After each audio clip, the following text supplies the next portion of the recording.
guest. Today's guest is someone who has lived inside the real machinery of growth. Not the theory of it, not the motivational version of it, but the discipline, sometimes uncomfortable work of turning ambition into predictable performance. Welcome to Paul Nelhart. Yeah, thank you, man. I appreciate it, Justin. It's great to be here with you. And you and I have done a podcast together on my show. So I'm very honored to be with you on your time here. No, thank you, Paul. As always, it's a pleasure. My first question for you, Paul, is before we talk growth or execution, I want to understand the men behind the frameworks. What experiences early in your life made you care so deeply about clarity and performance? Oh, that's a great question. Yeah, clarity and performance. It's interesting. And on the road to clarity and performance is usually a bit of a messy travel route. I think it doesn't come cleanly. And I think within a little bit of those trial and error times, a little bit of the chaos, a little bit of that sticky, atmosphere along the way is really the only way there. I mean, there's many ways there, but I don't want to pin it on that. But I really think to get the level of depth of understanding, it's done a little bit messy. And for my background, I have to say it was more of a lone wolf in many scenarios, in within consulting, within small business ownership, and in there is I won't go long into this because maybe we'll touch on a few more things in this vein of thought, but is there's things like your self-reliance. You are relentlessly resilient. So you always have to figure things out. And I'm speaking a little generalist in the sense of kind of the solopreneurs and that lone wolf idea. And I know that gets a little bit of a bad rap too, but ultimately it is a quest for the systems and the processes, and you really understand the value where that leads. Because when you live in a little bit of chaos, that's what the results you're going to get along the way too.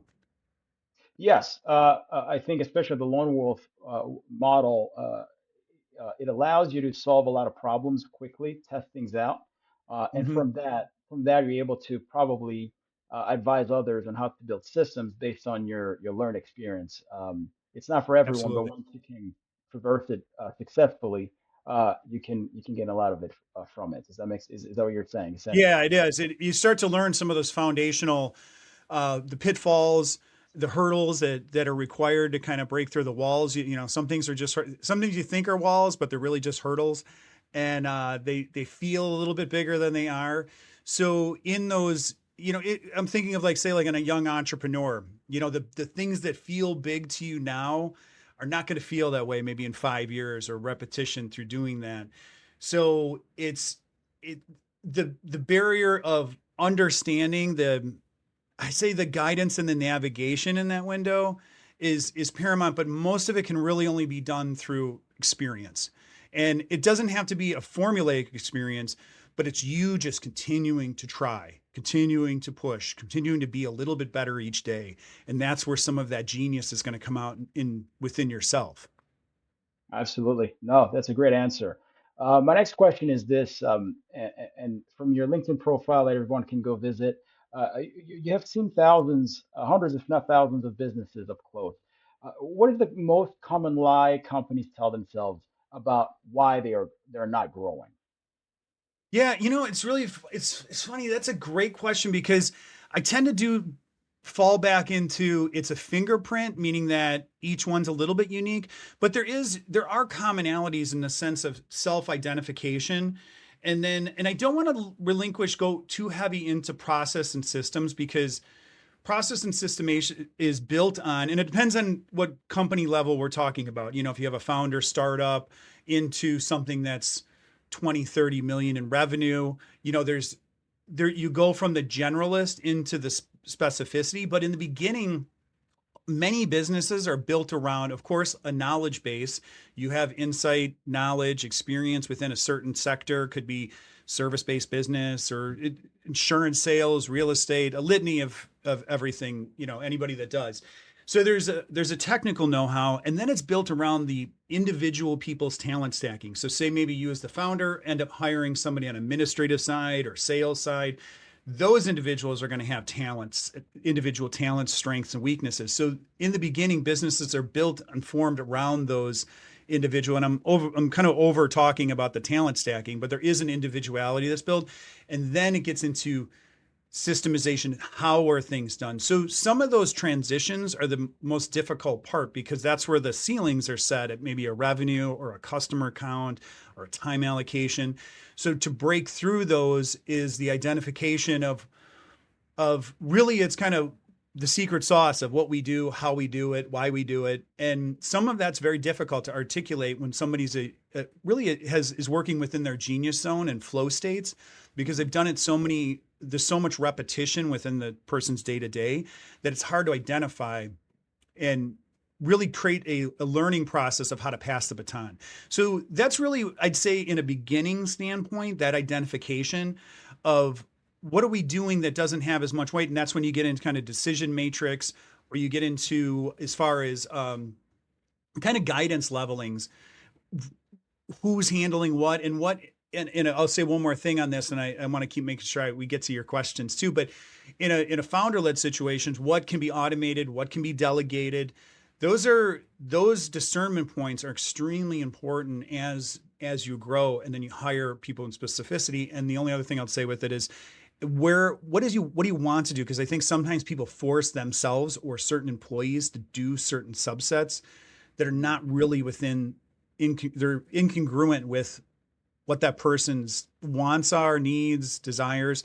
So I kind of veered off a little bit. So let's wrangle it back. But I hope that kind of give you a little bit idea. No, it does. It does. Thank you for that answer.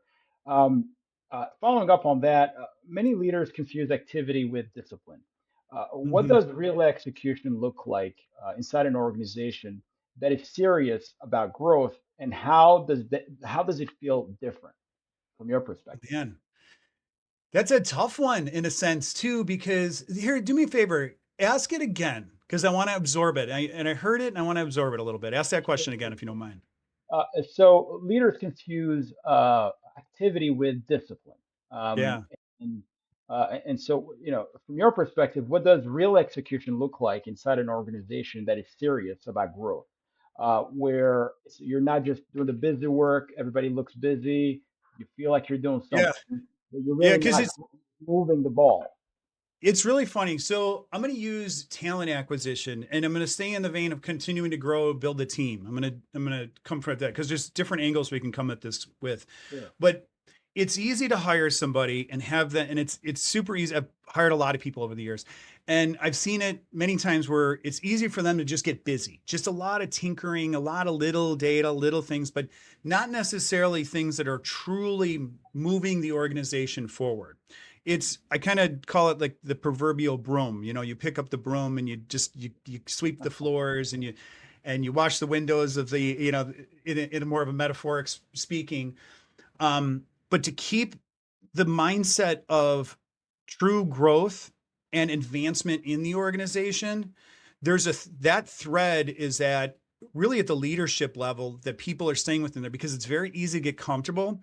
Mhm. It's very easy to get busy, and it's very easy to kind of just get tucked away.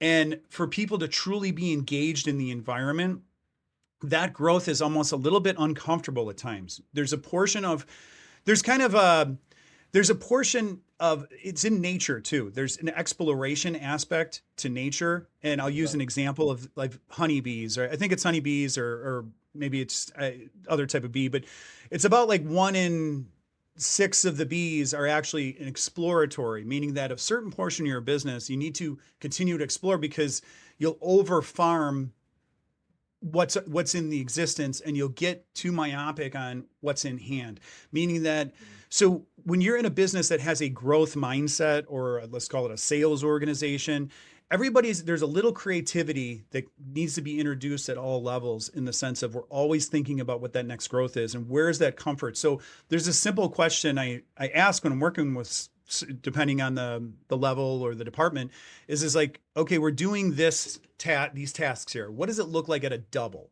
So if we doubled the Mm. organization right now, what does this look like? And there is a capacity issue. So now when it's reframing it, going, okay, because people get comfortable. They also get a little insecure if there is growth. Where is my positioning? Where do I fit in? Where's my Yeah, security? yeah. And where it ties into that. So then if people have that idea of like, okay, we're all outgrowing what we're doing today, then we're comfortable with the growth and the releasing of things or hiring new people to fill in what we do, and us teaching them. We're much more bought in at that point if we're comfortable in those windows. No, no, it is. It's one entrepreneur once said, if everyone at all levels do not feel like they're running a marathon, you may be getting into the busy work part instead of a growth part, and Yeah. so you're losing And out. it's easy to put the blinders on and just kind of put your head down and get lost in the little tinker little things all day. Or even what happens too is, I'll say one more thing, is I've seen it where things get conflated.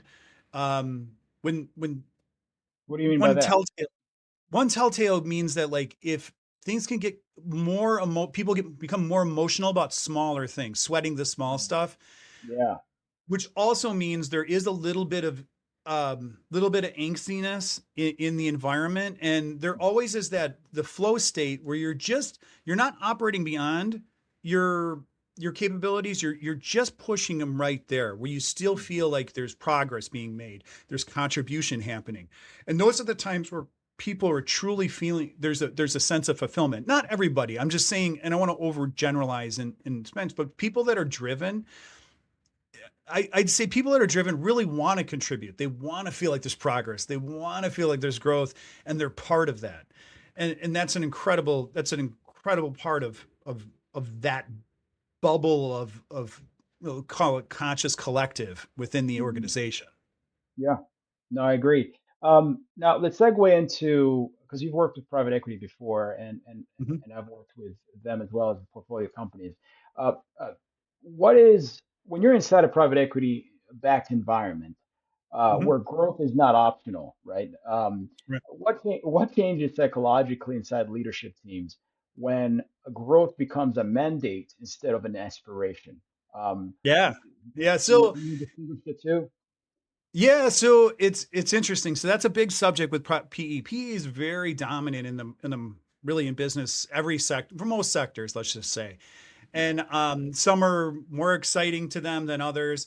And I've had the opportunity to speak to, at this point, probably about 50 different PE firms over time, having great conversations, and in every environment, there's some good ones, some bad ones, and everything in between. But I think in just to kind of cap that, is that at some level, we're all just humans trying to do our best in this world. And but I think that there can be a mandate and a bit of a loss of how do I say this? A loss of the soul within the Mm, environment when it's strictly uh, growth. And now, where I would say was it, I'll say it in a couple different, come from a couple different angles on this. One is I've seen effective ones, and I've seen the ones that didn't work. So when there's say at a C-suite level or a true leadership level, when there's an understanding of the mastery and kind of the artistry, almost, I don't want to say a love for it, but a real appreciation, a real respect, that resonates through the environment. I've seen other environments where we'll call it the leadership pool is is much more focused on the spreadsheet than they are in, I'll just say, like the field, the yeah, whatever that yeah, is, if it's manufacturing, yeah. distribution, of some type of service based. When there's almost, what happens too at that point is there's almost a deep separation. There's the people that are doing the work, that are generating the revenue, are not feeling like as if there's a respect. And at a deep level, all those thread through. I'm going to get more esoteric. In an energetic level, regardless if things are said, they're not. People know when they're being respected, being Absolutely. invested in, and it shows from a leadership level when the leadership is really investing into the individuals and them for their best interest and their furtherment of their career within the subsets of the divisions. And there's things like guiding principles set in place, and not just overarching ones, not Right, just the company right. wide ones, divisional ones, job focused ones. When they're threaded through there, so people understand, they feel like they know where they have footing, and in a deep level, I kind of said this before, in level of security, because when people feel like their personal security, it it it affects them at a root chakra level, we'll say, even too, Yeah, bringing in a little yeah, bit of energy in there. It affects them at that survival level. So people go into the amygdala, and I won't go off on that because there's a lot of information about where people's flight or flights kick in. yeah, But coming back to the mandate of growth, there is a pressure. There's a pressure always in every business, because I somebody's probably going to fact check me on this, but I'd say 8 to 10%. You can probably expect in most industries an 8 to 10% organic attrition, just loss of customer base, or things change in the market, and depending on the industry, it's going to vary and stuff like that. But so you're always, even if there's not a pressure to grow at a certain rate, there's always a pressure to continue to client acquisition, continue to grow absolutely. certain clients.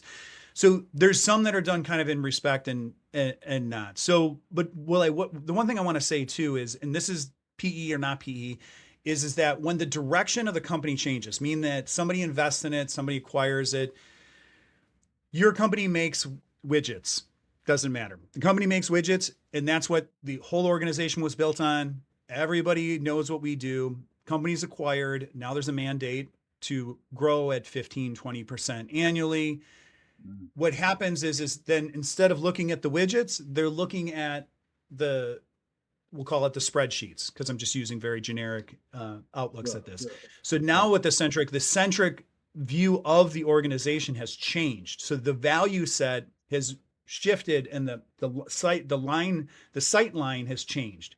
From before, it was about the output of what we produce, to um, respective responsibilities. And then that's when people start to, and I've seen, again, sometimes this is done very effectively. So I'm not saying that it's not done effectively, but I've seen people, that's when people second guess. They don't know, they might start, that's when the hands start going like this. Well, it was that department, this department, and now you have yeah. separation and siloing that can happen in there too.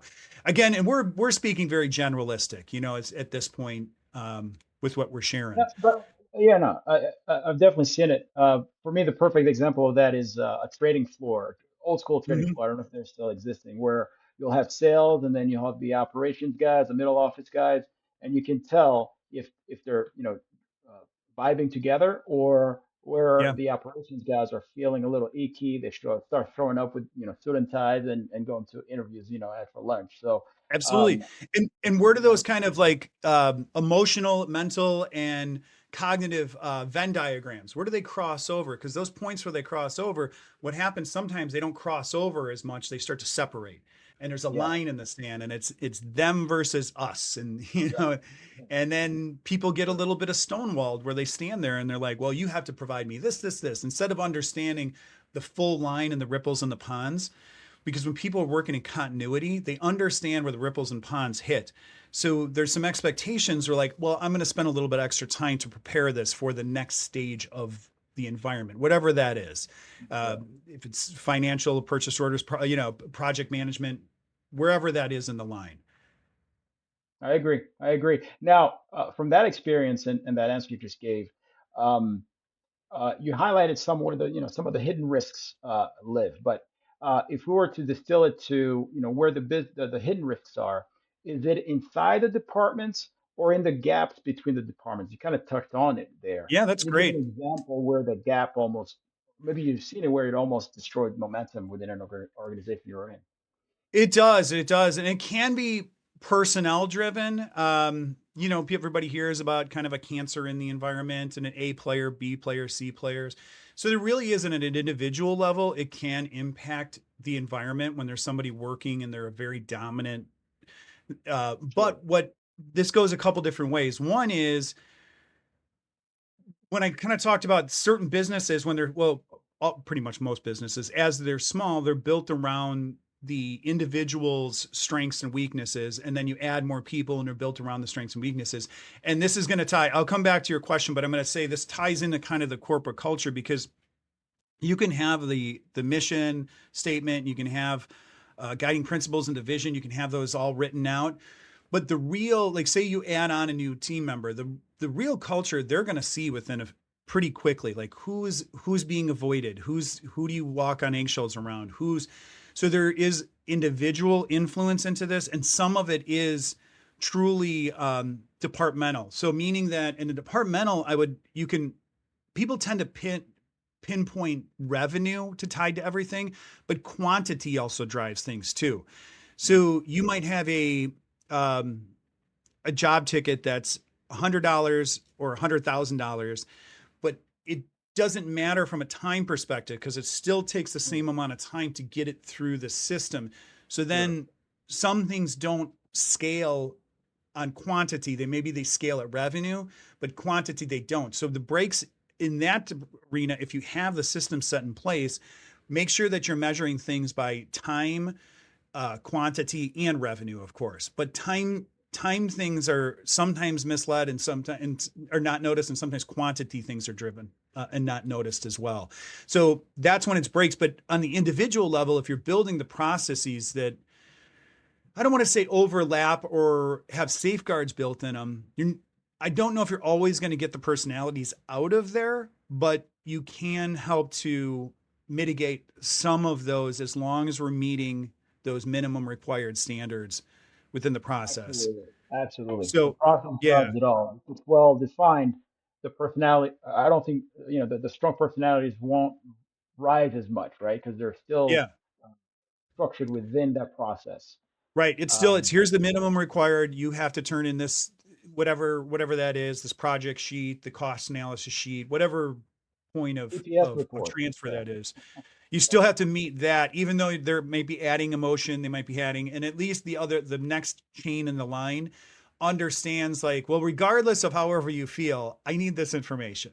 So it does help people to feel safeguarded between in the process. So the process, a lot of people get hung up and they're like, oh, these processes and all this, it's all these checks and balances and it's controls and it's a double-edged sword. It cuts both ways. And one is Yeah.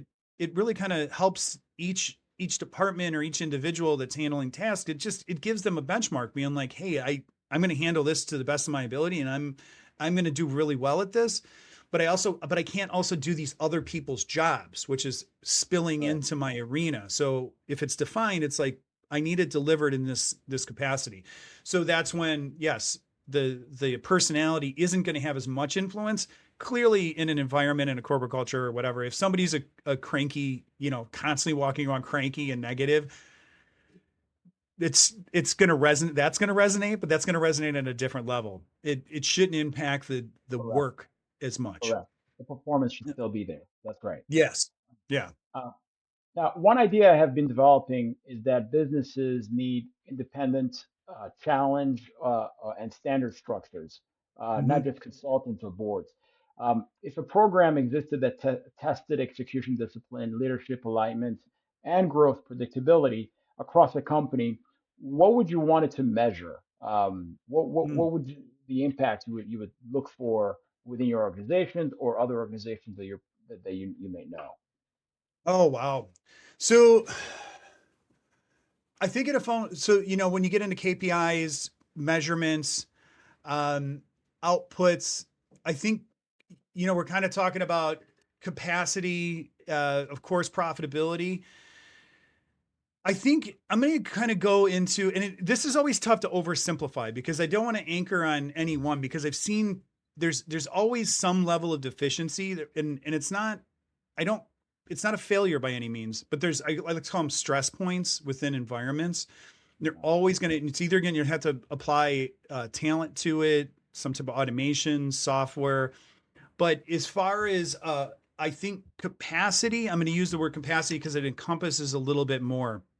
And if I'm answering the right question for you, and if I don't answer exactly, please reframe the question. But I'm going to say capacity because you want a certain standard of delivery and deliverables at the end of the day. And it really has to uphold that consistency for the clients and the customers that you're serving. That above all, in my opinion, is one of the biggest primaries. So it's everybody wants to grow and it's very easy to say like, let's 10 times this business. And of course, who doesn't want to increase the sales? Absolutely. But we don't want to do it at the cost of the quality, because based on your market capture, based on logistics, there's always some level of restriction, national, international. There's always some capacity there. So without compromising any type of quality of output or quality of delivery or consistency of that's really the benchmark in my mind. And then there's going to be different measurables underneath that to support it. Again, it could be quantity of transactions, not just revenue. So there's a lot that goes beyond just revenue. Everybody likes to just stick their hand and say revenue is king. And of course it is, because that's how it perpetuates Drives from a everything. resource Right. perspective. But Right. there's things that are based on time and quantity and abilities. So I'm just going to go really kind of encapsulate that into that capacity of output and consistent outcomes for the client base, that user or customer experience. No, I'd have to agree. Um, Now, if we go to founder psychology for a second, Mhm. what is the hardest transition for founder-led businesses when they start to scale? What do founders have to emotionally let go of in order to allow their, when they started their Yeah. baby, essentially, go to the next stage? Yeah, delegation is a tough one. I think there's a lot with delegation, and I think so. Here again, we're generally speaking. So there's a lot of specific. There's a million or 8 billion stories out there. Overall of people's personal sense of ceilings or lacks and everything else, and or imposter syndromes or self sabotage and all these things. So but in the founder realm, where is that ceiling? And the ceiling really is the limit of their ability to delegate as the company grows. Now, I think some of the navigation really is the difficulty of, do I where are my next hires as they build the team and the structure, and making those decisions can be hard, because having field awareness is a very difficult perspective to have when you're in the day to day, and the stressors and the phone calls and the decisions and the money and everything are just flying at you nonstop, and you're living it. You can't, it's hard to see and hard to gain the 32,000-foot flyby when you're on the battlefield. So in those frenetic states. So when you're making decisions in a frenetic state, you're not going to make the most clear decision. So let me go back to where hiring that next level of team, is it in administration? Is it in sales? Is it in some type of engineering or technical? And honestly, and that's a big decision. And that's not a one fit all by any means. I will say that depending on the founder, there's some love, there's some flow state that when the founder's doing it, whether it is some type of engineering or estimating, or it's just talking to the clients, or it's you're a key strategist when when stuff hits the fan, you're the person who's going to figure out the way through, or maybe you're not that. And I think that's where that egoic sense steps in, of finding people that are better at certain aspects than you. Yeah, That's I agree. tough, especially because essentially most human beings, our response mechanism is to feel like that's some type of lack, like that's an admission of like, I'm not good at this. That's And when right. you're in that Right. too, you're saying, so there's people that are way better at finance than me, just way better. There's better people that are better at crossing the T's and dotting the I's. And and I'm just using myself as an example, but I have to recognize that there's better, more detailed people than me and everything else. So I have to find, it's kind of seeking that. But I'm going to go through the one step, and I mentioned this before. It's kind of creating the decision tree, creating if you were to kind of do a self analysis of, what's 80% of what you're doing, that's tying up most of your day, or you start prioritizing those types of decisions that have the biggest impact. So taking through some of those analysis. So without over talking it, excuse me, I feel like we kind of touched on it. I do believe it's really that next sense of delegation and having enough self-awareness, honestly, and working through that. Because founders, last thing I'll say too is, I've seen founders, when they go the wrong way, they just hire somebody below to them that kind of is like a yes person, and is Yeah. just gonna yes, yes, yes. because that feels good and it feels safe and it still helps you feel like you're on top. If you hire somebody that really challenges you in the right way, that's when the organization's really going to go. And they don't, and it's not just challenge. It's not just like you don't just hire somebody who's argumentative that you're butting heads with.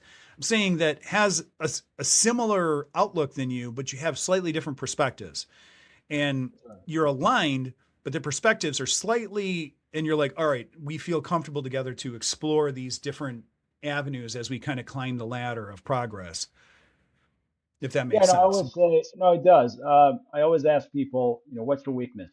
And it makes people very uncomfortable, right? Because they want to Yeah. talk about the strongest side. I was like, no, no, no. I need to know, where do you keep losing?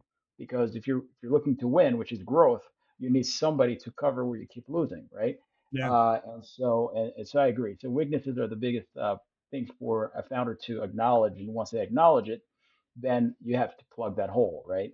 Yeah. Um, now, And sometimes I'll say one other thing too. Sometimes it is really hard and difficult to recognize because it's based on what's available or to get that next level of support because it could be based on availability in the marketplace because the marketplace calls for a very spelled out roles, administrative this or estimator, in yeah, fitting in these yeah, boxes. So there yeah. are navigation challenges with a lot of that, finding the right person. So there is something to be said. So sometimes it's about you can go in stacking the bricks in a foundational perspective with the process and the data entry and that supportive. And ideally that might free up enough bandwidth and space and emotional capacity and mental capacity where you're making much more comfortable decisions within your window. You get a little bit of breath. You're like, all right, okay, I can breathe, I can see a little bit clearer, and now I can make some decisions too, if that's, No, that's helpful. exactly. I've been there, so I know exactly what you're talking about.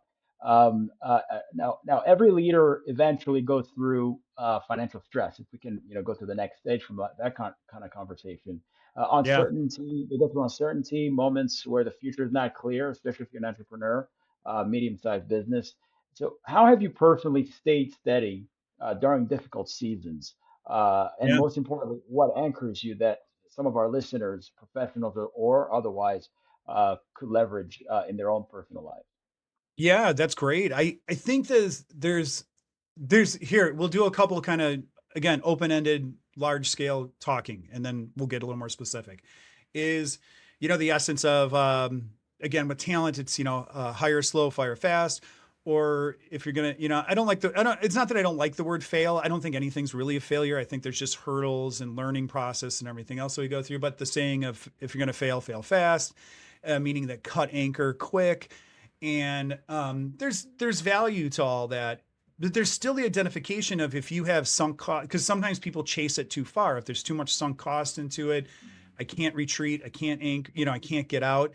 And that's actually a lesson in the Tao Te Ching is if you went too far, if you can't retreat, you went too far into it. But Mm, where does that leave you? You're invested into something that might have your life savings into it, and now you're in. Excuse me. There's a lot of people in those positions out there. There's a lot of businesses that rise and fall and change and shift, and staying static. I'm always real careful to not create a one fit all answer right. because some people have to do what they have to do to survive, meaning that it might require other incomes or different avenues and obviously neither of us, that's not our place to make those decisions. But when when those financial stressors really start to come and there's a real timeline like I'm I'm 2, 3 months out and I'm not going to make payroll, and it's hard to just rely on faith at that point. And those really difficult spots, people are in those all the time. And some Yeah. of it is you start to get a little creative because with money, you're like, do I borrow money? Do I take on a partner? And each of those situations are going to have their own cast. And I think that there's just going with the sayings is, when's the best time to borrow money? When you don't need it, that type of saying as well too, to leverage good Right. debt. And Right. but when you need it and you're desperate, when do you make those decisions is a very personal aspect. You and I on a podcast can't just say the one answer to of when somebody needs to get out of that, but there are times and those stressors they're real. They're real pains. And, but I think that fighting through it, there's, you know, kind of the idea of the book that's Acres of Diamonds, like you're just kind of just keep going. You're on the path, be consistent, be specific. You know, people, if you want to ask help from people in the sense of asking for business, there is value in having levels of specificity, you know, finding the right clients, saying no to the wrong ones. And that's super difficult to say no, because most entrepreneurs and most founders want to just say yes to everybody because it's potential revenue. And then that's the shotgun effect. And I've fallen for that too, the whole shotgun Yeah. effect. It's just this widespread. I'll take any client because I can do anything, and I can I think as entrepreneurs, I believe that, I don't want to say we all do it, but many of us do that. We fall for that, you know, in that sense. We Um, do. so Definitely do. to gain help and to gain clarity is really do some soul searching. I would recommend for companies, if they're not sure where that future is, there is real power in going deep and going specific. And I know that that's always been a hard one for me to swallow. I know that I've definitely suffered from that. But the more specific I've become, the more help I've received, and the quicker things have accelerated within business too. And whether that's a help to somebody or not, I would just say is maybe your specific thing is just being effective for the people you're talking to. Kind of start there, and then building it into the, you know, the industry, the size, the scope, and identifying, you know, who are those not good clients. Um, but don't beat up on yourself either. So I kind of veered off a little bit, I think, from your original question. No, no, I But I think, think there's just, it's finding that clarity, and there are accelerators. But if you're truly at a point where it's not going to work, I mean, if you have to brace for impact, that's a whole nother story.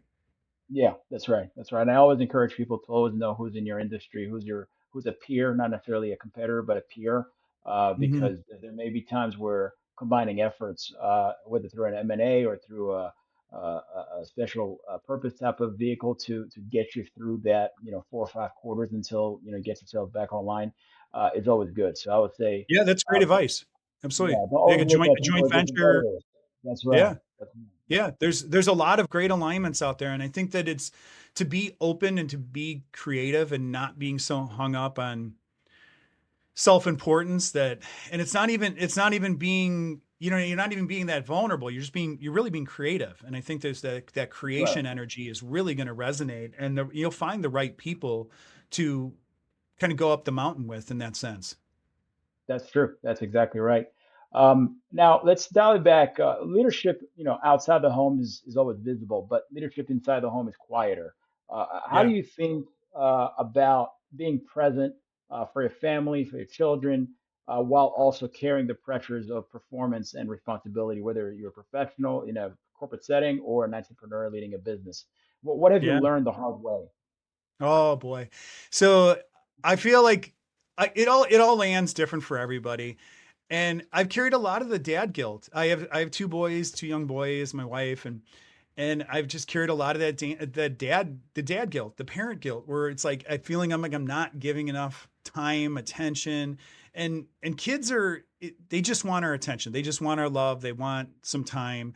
And, you know, of course they want the stuff and the toys, but at a deeper level, they really want the time, the respect, the focused arena with us. And, you know, I think I've always viewed it to, there's two things I'll say. One is a quote, and I might butcher it a little bit, but you may only be one to the world, but you are the world to one. And in my case too. So I'm their world. And for me, the way I view it personally is that is a huge honor that I have carry so much respect. I have learned so much just from them, just them being in my life. So the gratitude I have for my kids, and I am who I am today because of them. It's I don't view it like, you know, they're subservient to me and they just need to do what I say and I listen to. It's not that at all. It's exactly the opposite. I'm not pretending like I haven't figured out either. And so I still get No, distracted. I'm still one with foot them, and ahead I'm of still the kind of other. like plugged into my phone, or just I'm there in body but not in my heart, and I'm like kind of like in I think we all do it. I know that's the journey of the parent.